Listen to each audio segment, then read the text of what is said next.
Sorry, did you say you're screwing in somebody's front yard? Basically. That's what I thought I heard. That's what I thought I heard. Yeah. Okay.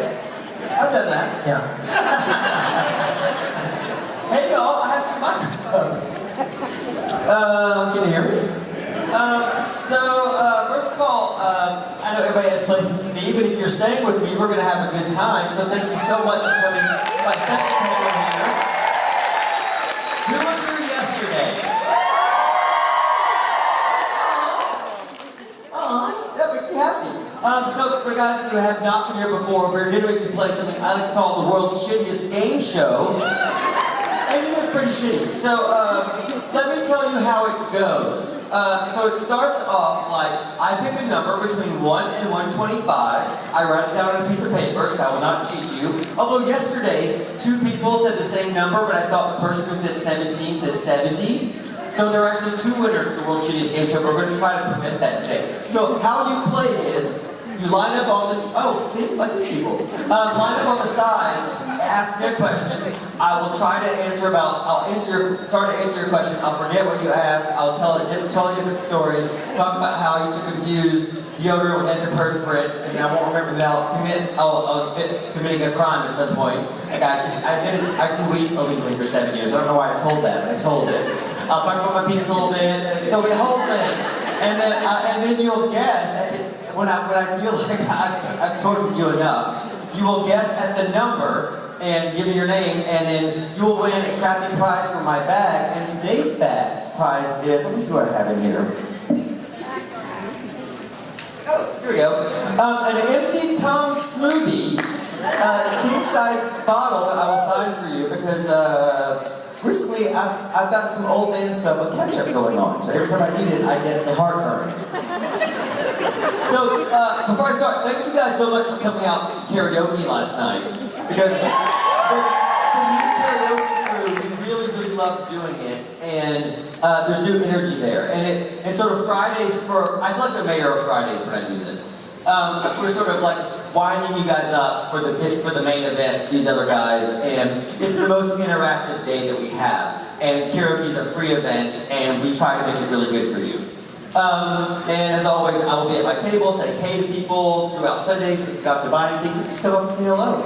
So I'm going to pick this number right now, and we're going to get on to the World's Shittiest Game Show. How many children are here? Are there a lot of children here? Okay, if there's ever anything that they need to have their ears covered for, I'm not joking when I say that. You really want to cover some ears. I don't want to traumatize any children. So I'm going to guess this number, and it is perfect. You'll never guess it. Okay, so let's start. Hey, I started on this side yesterday, so I'll start on this side today.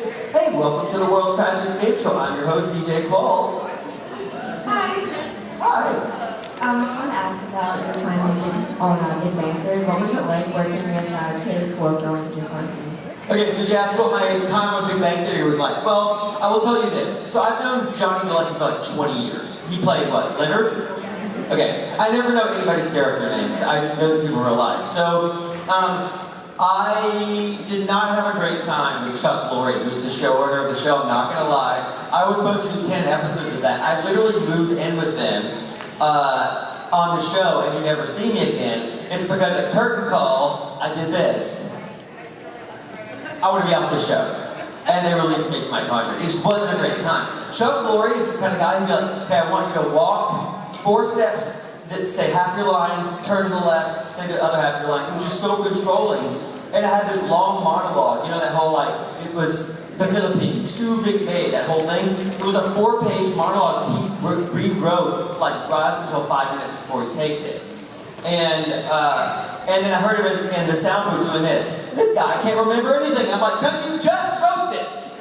And so we just did this. And at curtain call, I love Kaylee. What a lot of people don't know about Big Bang is I screen tested against Jim Parsons for that role, but they were never going to give it to me. He just drugged me through 6 weeks of auditions because it was always the other guy. The CBS said that they wanted to see a face they recognized. It was never going to be me.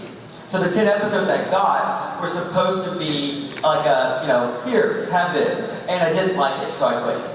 As a matter of fact, driving to work that day, I may have powers that I'm not aware of, because driving to work that day, I was praying that Warner Brothers would burn down, and a fire broke out there in the wrong building. My manifestors, Rusty. I'm gonna fix that though. Well, thank you for that question. It's a little bit of a bummer. I really hate saying things that I don't like, but as you come to expect from me, I'm the truth 24 hours a day. When I did my first movie, I did the Tonight Show for it, and Jay was like, so, what's it like to be in the movies? I'm like, Breckin Meyer is mean. And everybody's like, dude, you can't do that. Like, I will only ever do that. But also, if you're awesome, I will tell that on TV too. So, what's your name and your guess? Olivia. Hey, Olivia. Wait, what are my numbers again? 1 to 125. 111. 111. That's a great guess. It's wrong, but thank you so much. Hey. Hi, I'm Rebecca. My question is, what is the silliest lie you have told someone? The silliest lie I ever told someone? I don't know. Jesus. The silliest lie I ever told someone. I'm a good liar. Probably the amount of sex people have had sex with. It's a lot. I'm on television. Here's the thing that people actually think I'm a virgin. Like, because I've played a bunch of virgins, because I'm wearing a virgin costume. So people think that I'm actually a virgin, and I'm like, I'm on television. Even if I was the least good-looking guy in the entire world, people would want to have sex with somebody on TV. So that, I've definitely diminished how many sexual partners. It hasn't been that much. It's what's the line from, it's less than Madonna, more than Princess Di? That did not age well. There's going to be a lot of that. So what's your name and your guess? Ravina, R-A-V-E-N-A, Ravina? and 23. I like your name. Thank you so much for playing World Cheetah's intro. Hey! Hello again. Hello again. Hi. You are a blur to me. I can't see you because these lights are blinding. I was at your table yesterday. Oh, right I on. was the one that we talked about Virginia Beach. Oh, right. I've been to Virginia Beach. And my question is, if you had to pick an actual game show between you and the characters that you played, who do you think would win and what game show? Oh, you mean all the characters I played in what game show? Yeah. Well, a lot of my characters I play my own family, and it definitely would not be Jeopardy then. Because I love my family, but you know, we're not the smartest people you've ever met. As a matter of fact, and I did a movie, Larry the Cable Guy, that actually premiered here in Washington, D.C. for the president. That was the whole story I told yesterday. What was I talking about? Oh, game shows. Oh yeah, it wouldn't be Jeopardy. Oh, because my family's not that smart. They're lovely people though, some of them. Although my cousin Steve is a gun nut and he's not a very nice man, so I started to buy things to leave to my family as like expensive booby prizes. I bought my cousin Steve the gun nut and will pin this in my will. Two giant British 1840s porcelain statues that he's going to look at, and he's keep them for 10 years before he can sell them, or the estate will take them back. And also I have an idea of having an ATM at all the money's in a trust account, and you have to go to an ATM in a remote location, and you can only draw out $300 at a time, and you can only do it once every 2 weeks. I've got some anger towards people. I don't know, probably, well, Family Feud? Yeah. Probably Family Feud? Oh, I love myself some Wheel of Fortune. As a matter of fact, I really love The Price is Right. Today, I thought my pickup was at 10:55, but it was 10:15. I was in my underwear watching the Wheel of Fortune, the Price is Right from yesterday. It was expecting Mom's Price is Right, and the lady won the Devil Showcase. It was awesome. What's your guess? What's your name and your guess? Kelly and 79. Kelly and 79? You know, somebody brought this to my attention, that people who are interpreting sign language here yesterday, it's very hard to keep up with me because I start a story and then don't finish it and then go back to it. And then a man told me yesterday that I talk fast. And I was like, well, it's because I'm going to die one day and I've got a lot to say. Oh, Kelly, come back to the microphone because I've forgotten what your number was. 79. 79. You're smart. Don't leave that microphone until I acknowledge what your number was. Hey, 79, where are you from? Oh, Virginia Beach. That's right. Hey! Hello.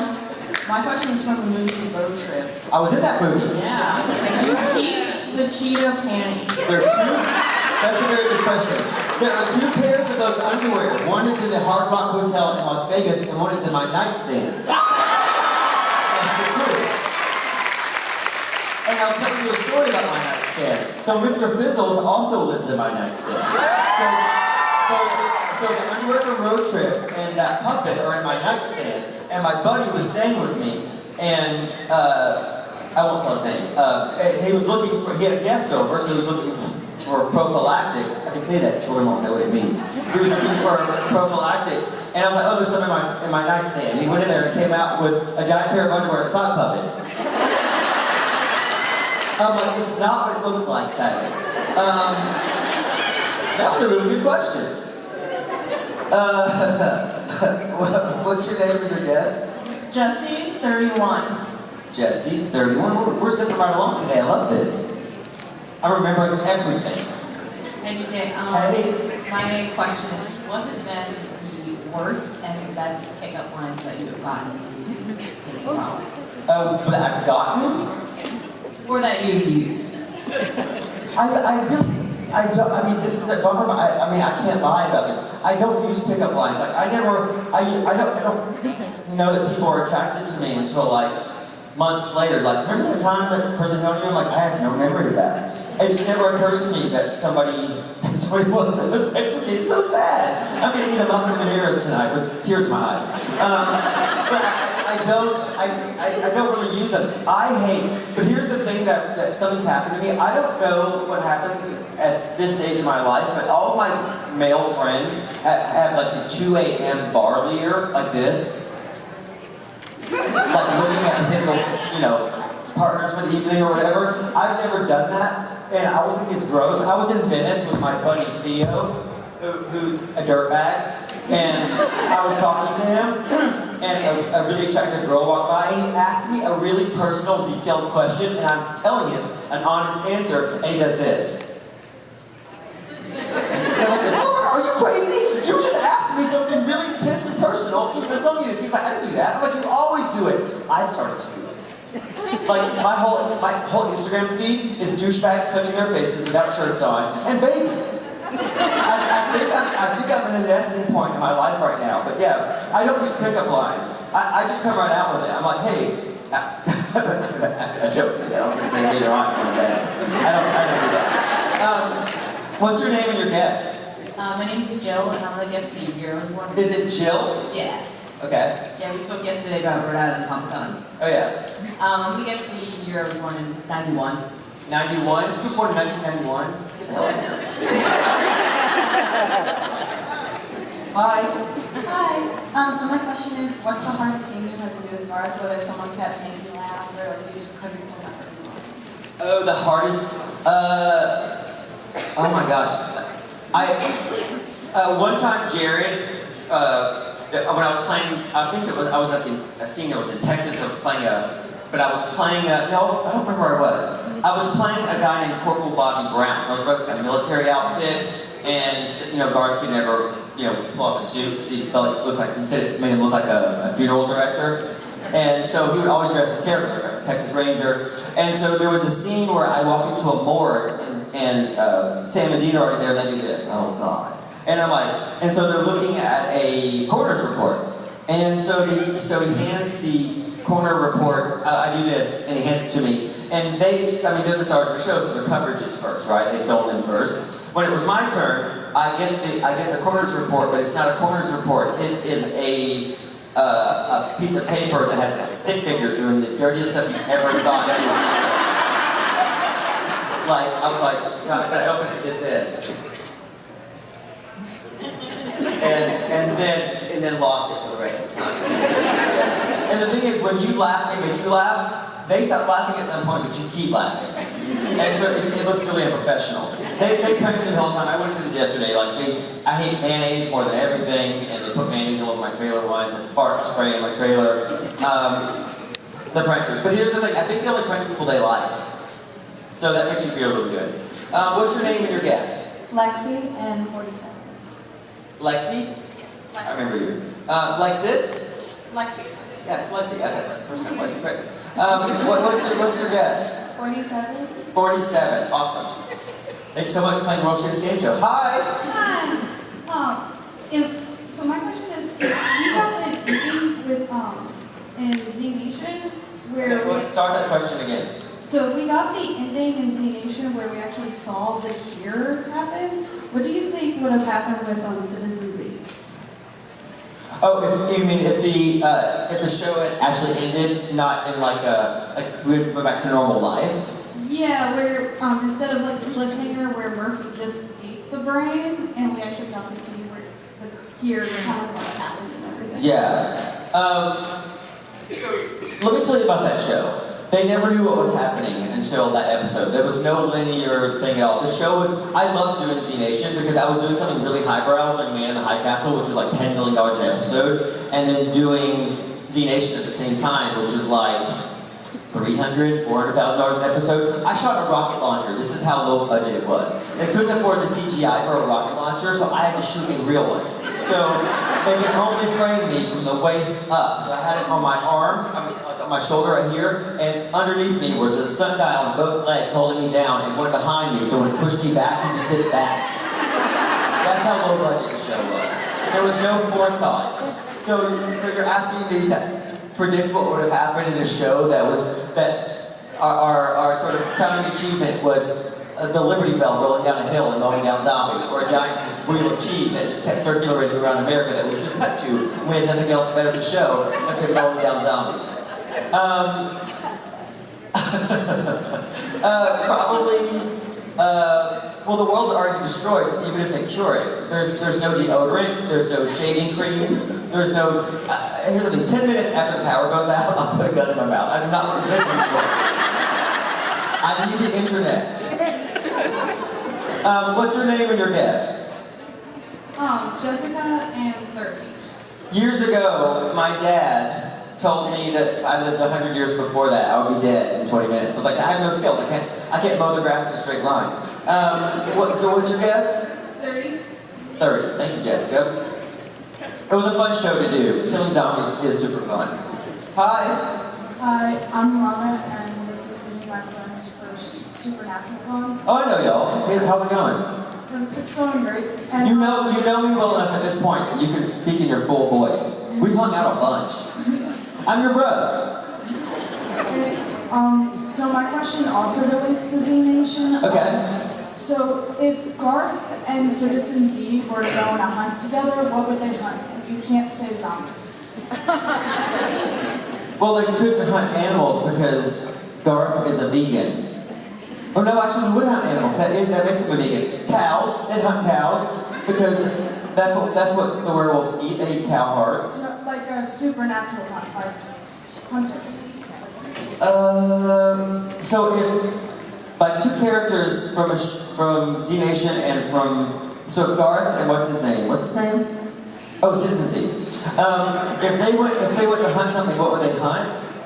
Well, they couldn't hunt vampires because Ty's a vampire. They couldn't hunt werewolves because I'm a werewolf. What else are there? Wendigos. Flamingos? They would hunt flamingos. Wendigos. What's a grandito? That sounds like something you have in a Mexican restaurant. See, here's the thing.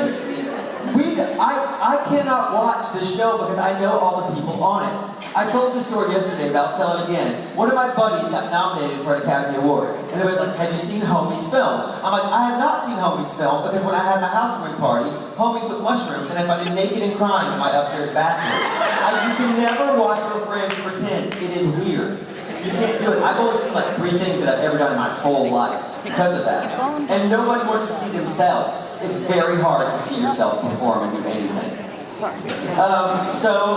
he would hunt granditos. Flamingos? Tell me again. Wendigos. Yeah, that's what we would hunt. I have no idea. That's an impossible question for me.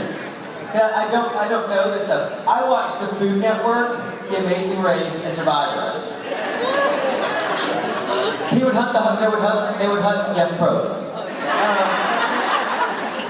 He's very handsome. Okay, I know you guys. Okay, and what's your guess? My guess is 42. 42. It's good. Oh wait, did anybody else guess that? Hey, so if y'all do happen to hear anybody guess the same number, I know you can't keep track of them either, but Yell it out to me, okay? You have to help me with this. Hey! Hi. I wanted to say thank you for being part of the karaoke night. You bring like a lot of energy. Thank you for coming, we love it. It's fine. You have no apocalypse skills. You love game shows. You're good with people. What do you think, though, about yourself? What qualities do you admire in yourself? I am a really loyal friend. I have infinite amount of patience for people that I love, and believe me, the fools that I collect have tried my patience over and over and over again. Also, I lived with me, and I only knew one of them. Like this guy named Ron, I met at a bar the same day that he lost his job, and his girlfriend broke up with him, and he lived with me for a year and a half. Like that's my thing. My love language is acts of service. Like if you stay at my house, like I would get your dirty clothes and read the labels and do that, and then fold it up and put it back on your bed. I like to do things for people. My love language is you have to buy me things. It really is though. And there's nothing wrong with that. But yeah, I'm a loyal guy, I'm a loving guy, and I think honestly Garth is the character that's closest to who I am. I'm hard to anger, but once we're there, we're there. But I'm an easy forgive. I give people chances and chances and chances until I can't anymore. That's a great question, so thank you so much. And what was your name and your guess? I just wanted to say my best friend Amy is like you. She does acts of service, and she loves gifts. Oh. That just makes me feel a little bit closer to you. Oh, that's awesome. If she was a man, I'd be all over her. Sorry. By the way, if anybody has any bad date, tell me about it after the show. That's where I am right now. Dating is hard. If you're with somebody and you can remotely deal with them, you keep them. Because it is hard to meet people. I've told this story yesterday, but it bears repeating. I met a guy at the airport. We had a meet cute. Like, my flight was delayed 10 and a half hours. I got drunk, I bought some cologne, and I met a guy and we went on a couple dates. In the middle of the night, I get this text from him.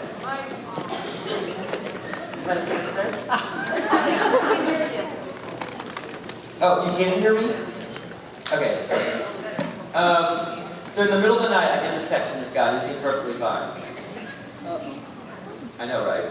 I heard uh-oh, and it isn't oh. I'm in a relationship with being with two girls and a guy.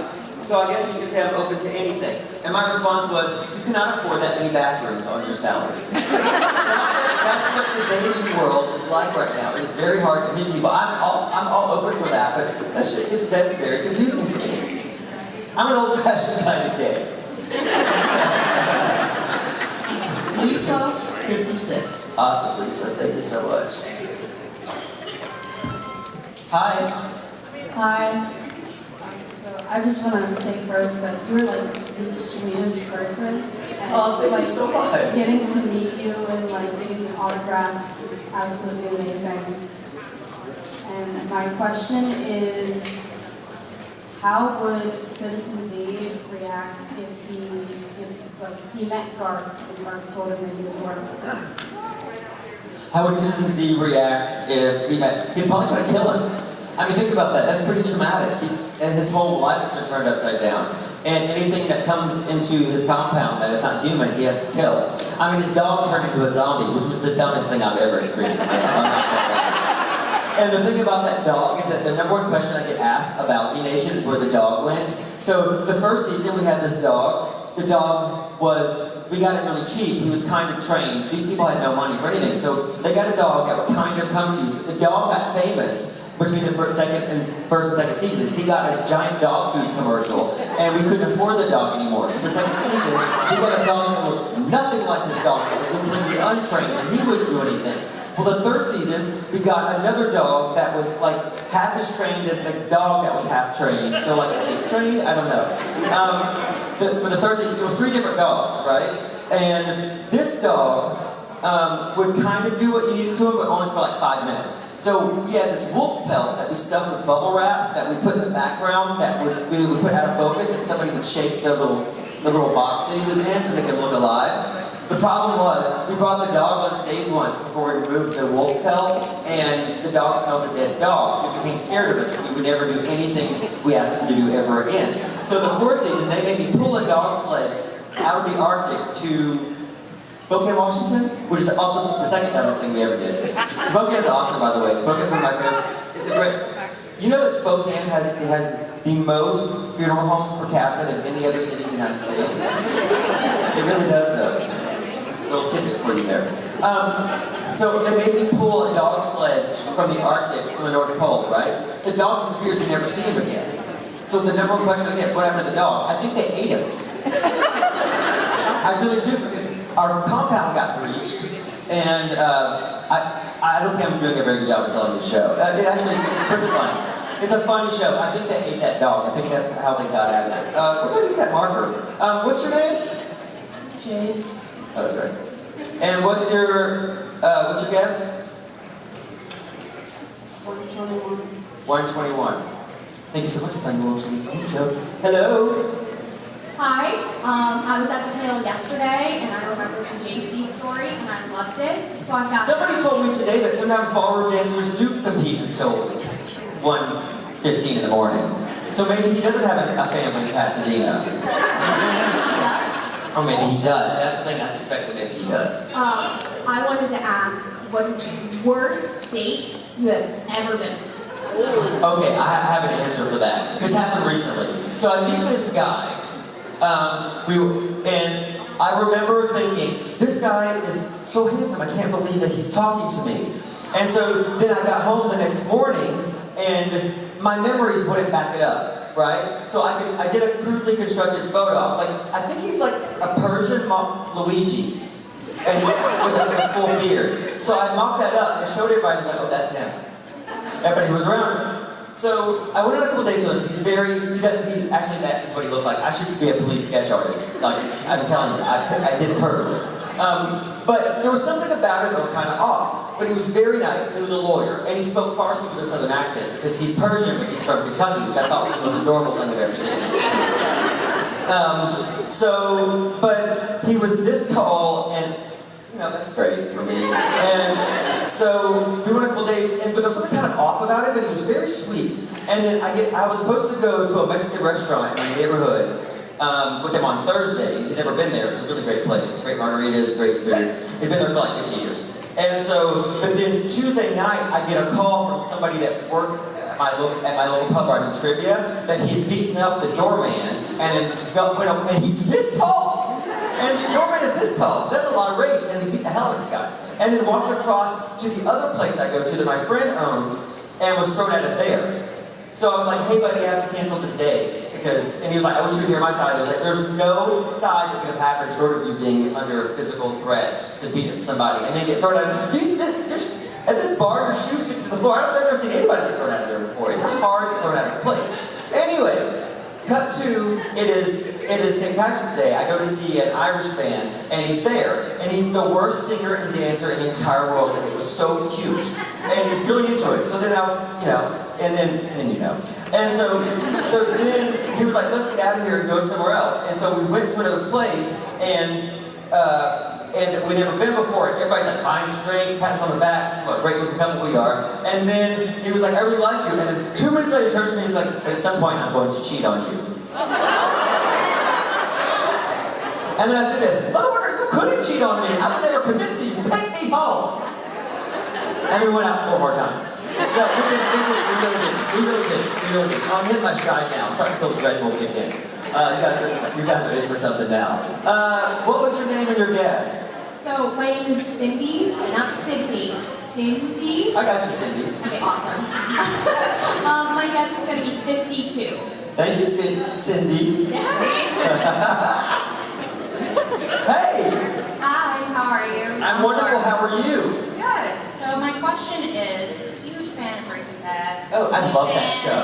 fan of Creep Show. So I was just wondering, how did you come about getting the guest star role on Breaking Bad and on Creep Show? So on Breaking Bad, they called and offered me the show. I'd never seen it before. It was like in the 2nd season.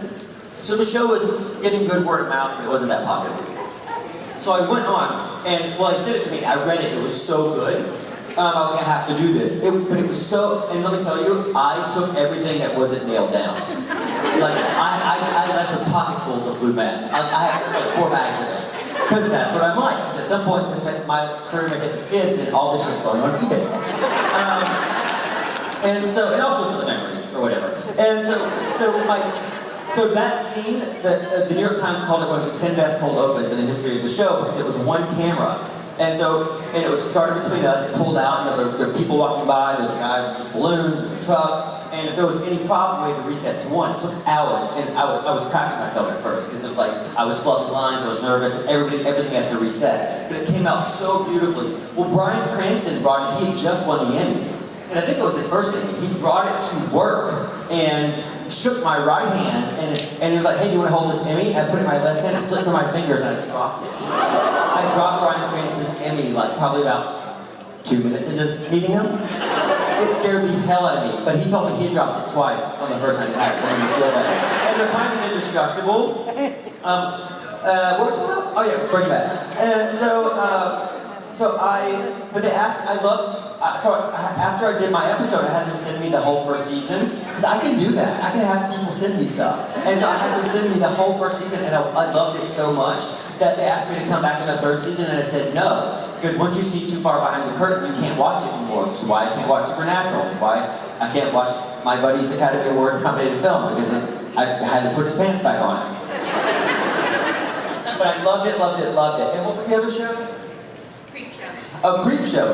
So Creep Show, they wanted me to fly out on a Wednesday. They offered it to me on a Monday, and it's 41 pages of solo dialogue delivered directly to camera. It's me and a tennis ball. Until they animated that thing, right? And it was a puppet for a little bit too. And so I was like, send me the first day's work, and if I could remember all the dialogue, because this is what always happens with producers. Like, oh, it doesn't matter. You can learn it while we shoot it, but you get there and don't know it's all the lines. They don't care that they told you the lines 5 minutes before they called action. It's your fault. So, but I was able to memorize it. And Greg Nicotero, who does The Walking Dead, he does like all the special effects makeup. He directed it, and now we're good buddies. It was just so great, and I love horror, and I want to do much more of it. And horror things usually shoot at night, and that's my natural clock.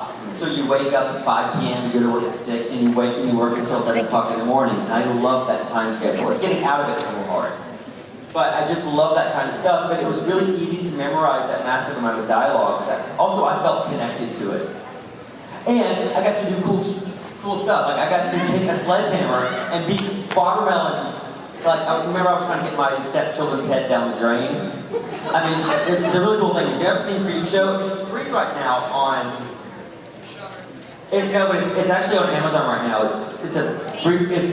Shudder's doing a free thing on Amazon, so look it up. If you have Amazon Prime, it's really, really fun. It's a fun show. And for people who are a little older, it's like sort of a revamp of the Creep Show movies that were really awesome when I was little.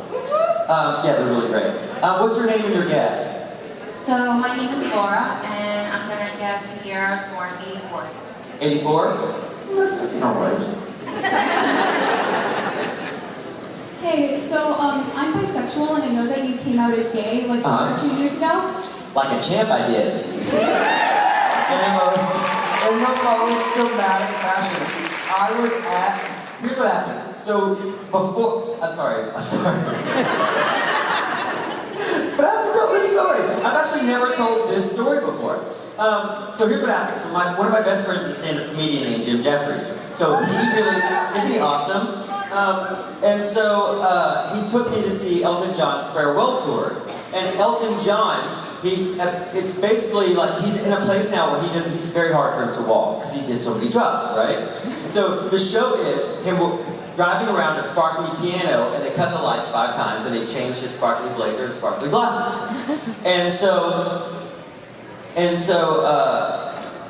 at one point, he hobbles down from the piano, goes center stage, and gives 15 minutes of gratitude, talking about how the fans, his heart stopped twice when he was hard on drugs, and the fans really, their support brought it back. So that we need you, the music is powerful. I mean, he's a really great musician, right? And his music means a lot to people. So he talked about how that brought it back. Well, Jim's mother had just died, and a lot of his early comedy was calling her an elephant, right? And so he wanted to honor not honor that, but honor you know, sort of like, he was taking the piss out of her, making fun of her, but he loves her, and he was like, maybe I should give 15 minutes of gratitude. Where Jim is famous for saying the words, see you next Tuesday. He's famous for that, right? And so I was like, and his fans are all rednecks. And I'm like, Jim, if you did that, there'll be a moment of silence. And actually, I'm quoting this, and I can say it because I've reclaimed this word, so I don't want your emails. You can email me though. No, wait, you can't do this. You have to get your question. Anyway, I was like, there would be a moment of silence, and somebody would do this. Fag, right as Elton John started talking. So all of these guys in flashing glasses turn around, and I call Elton John a fag. And my friend was like this, no, my mate's gay, my mate's gay, my mate's gay. So Jim opens his next tour with that story. And so, he kills, but he's doing it in San Diego, and I'm there in the wings, and he almost says my name twice. And he's bombing, and it just hit me so hard. I'm like, my friend loves me so much that he doesn't want to out me, but he's bombing on stage. And I was like, why is this even a thing anymore? So I went on stage, I was like, that story's about me. And he went, you doing this, mate? You really doing this? I'm like, that story's about me. I'm the gay guy in question. And I sat back down, I'm proud of myself. 5 minutes later, it's news in Poland. So, and I'm not joking. My publicist like, you have to release a statement. Right now, I'm like, I'm drunk, and I can't. And so I did this. Anyway, that's how it came out. What's your question? We can do it real fast. Wait, did the lights get turned on because I'm getting off stage? Is it? Alright, perfect. Well, I had to tell it that fast then. Sorry, guys. So I guess what kind of you received like any hate or any negative feedback online or in person about it, and how did you deal with it? Yeah, I got a lot of that. But here's the thing. When you are totally yourself, when you become the person you're meant to be, and you're totally honest about it with the world, approval doesn't matter to you anymore. It really doesn't. It's amazing. It was something I didn't understand the absence of care of other people's opinion of judgment. I don't feel it anymore.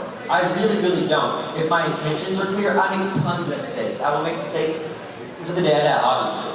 But I'm aware of my mistakes, or when my mistakes are being brought to my attention, I'm repentant of them. I want forgiveness for them. I want to make it better, because I don't want to be an asshole to anybody. But if you think I'm doing something, or you have a judgment about something I can't change about myself, it has nothing to do with me. So I released that, and I didn't know that was possible until I started being honest about myself in the world. And it's so amazing and powerful. And I'm more compassionate, I'm a nicer person, I'm a better everything. When people say be yourself, cliches are true. Cliches are true. But the problem is a lot of people that tell you to be yourself don't want you to be yourself. They want to be the self that they need you to be. And you're going to die one day. I found that out recently. I'm going to die. I'm looking into it. I may not.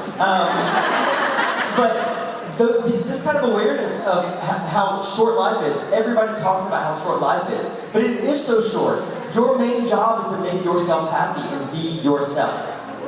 And everybody in the entire world benefits from that, whether or not they know it. They really do. So did you have a question, or did I just talk at you for like 12 minutes? No, that was my question, but I just wanted to say like thank you for telling me that, because I have grandparents that like are really homophobic and transphobic, so I'm like kind of coping with that right now. It really sucks, and there's nothing that can make that better except for the fact that it has nothing to do with you. And there are things about yourself that you can't change, and there really is a thing, no matter how much you love people, either you learn how to deal with that inside the relationship, and it's like, well, we can't talk about this, or you have to move on. Because the world is begging to love you. There are people out there, there's somebody out there, there's so many people out there waiting to be like, hey, I didn't know I needed you until I met you. The world is full of that. I'm meeting them every day.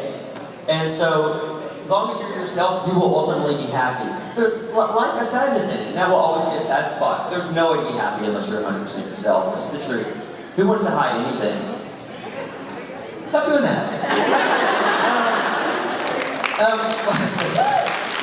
What's your name and your guess? And my guess is 13. Say your name one more time. Tina, and my guess is 13. I got you, Tina. Thank you so much. Got a little Oprah up in this bitch, didn't we? Hey. Hi. I recognize you. How are you? I'm good.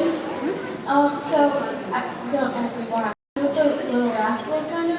Oh, the Little Rascals? Yeah. I love the Little Rascals. How do you know that? I know, I love to. I love you a lot. I don't know, it's not in a creepy way. I'm gonna come over there. What are you saying? I Speaking to my mic, I think yours is broken.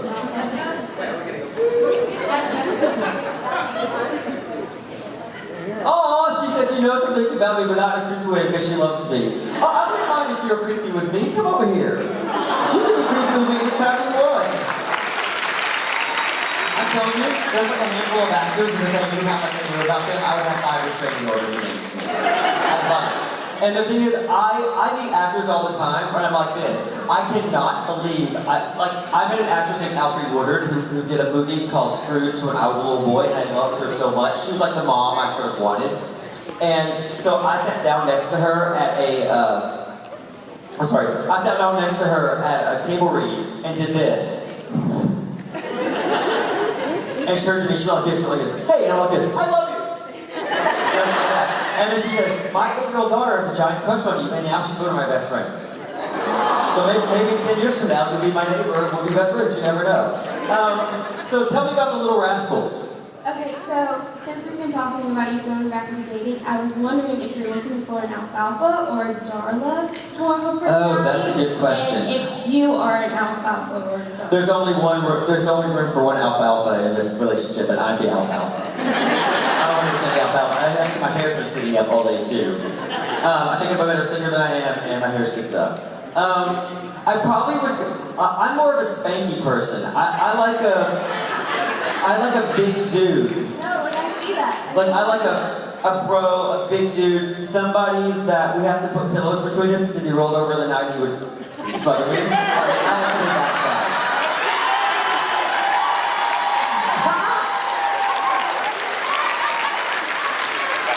I love that. Yeah. Exhibit A, defense rest. So that's what I want. But speaking of that show, though, there was an episode of it. Do you remember this episode when they go down to into a giant's cave and they get all this treasure? Yeah. So because of that, I'm a magpie now. I like shiny things made of gold. I once got high back when people smoked weed. Listen, when weed became legal, I have to tell the story. When weed became legal in California, every person in the world went down to Venice Beach, said they had back problems to a guy wearing a giant pot lick costume, and got a prescription for medical marijuana. I went to a dispensary. I'd never smoked weed before. I didn't drink until I was 21 years old. And so I went by myself to a dispensary, and all of the pot is called like scary names like devil semen and all awful stuff, right? And so I bought something called Trainwreck, which is the most innocent kind of weed. You know, it's the most innocuous of all the dangerous weed. So I got it, and I never rolled a joint before. So the joint that I rolled was kind of like an envelope. So I kept doing like this and getting little wasp breaths of smoke. And so I smoked all the weed, because I wasn't getting any of it. And the thing is, if you have to ask if you're high, you're definitely high. You have to ask if you're high. So I didn't know this. So all of a sudden, like 30 minutes after I finished this weed, I start panicking. My heart's racing, and then I look online, and all of it says, don't go to the emergency room, you can't overdose on weed, right? But then I was like, what do you do if you've oversmoked? And the internet said, do something not challenging. So I turned on PBS and started watching this documentary about this film star named Mary Pickford, the world's first movie star. She was the most famous person in the entire world at this point. 10 times more famous than Madonna or anybody else, Lady Gaga or any of these people, because film changed how the world looked at itself. Never before in human history could you be in Ohio and in China and see the same thing on the same day. It was the first time we had a communal experience as a species. So film was wildly popular back then, like way more than now. So I'm watching this documentary and it's calming me down a bit, but in the middle of it, I start predicting stuff that's going to happen to her. Like specifically, I was like, she's going to get on a boat with her second husband and she's going to go to England, and she did. And so then I'm like, and she's going to do this, and she did that. And I'm like, oh my God, I'm Mary Pickford reincarnated. She felt unappreciated, I feel unappreciated. On the internet, she died the same year that I was born. And I'm like, I'm Mary Pickford reincarnated. I start freaking out, start crying. By this time, it's like 1 o'clock in the morning. So I'm panicking, I'm scared, I don't know what to do. I realize who I was in a former life. That's profound, and I'm high. And so So I heard this voicemail. My buddy John lives back in Tennessee, so he was 2 hours ahead of me. This is the voicemail that I called him. It left. Hey John, it's DJ. I'm scared. I'm Mary Pickford. Call me back. And I cooked. So I wake up with all these voicemails. I wound up passing out. I took some time off him and knocked my ass out. So I woke up the next morning and I have all these voicemails. And they're like this. Hey DJ, it's John. What the hell's going on over there? And so I woke up the next morning going, that was crazy. Can we make you hallucinate?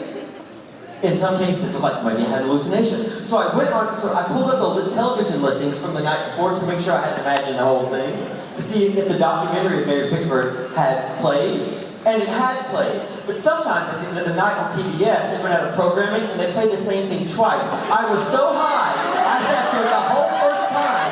In the middle of the second time, I said, this is familiar to me, because I had just seen it.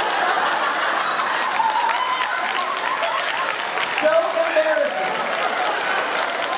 So I'm no longer a weed smoker. It's not for me. I don't remember what you asked, but I guess that was on my heart to tell y'all. But that's the way it is. So give me your name and your guess. Sydney and 63. It's Sydney, not Cindy. Yes, And what's your number? 63? Sydney. Yes. Okay, the winner of the World's Crappiest Game Show, who's going to get an empty container of smoothie Tums. I told y'all it should be. The number was 47, and Lexi, you guessed 47. Come on down. Thank you guys so much. This is so fun. We'll be here the rest of the weekend. Please just come up to my table and say, hey, I'm here for y'all. Thank you so much.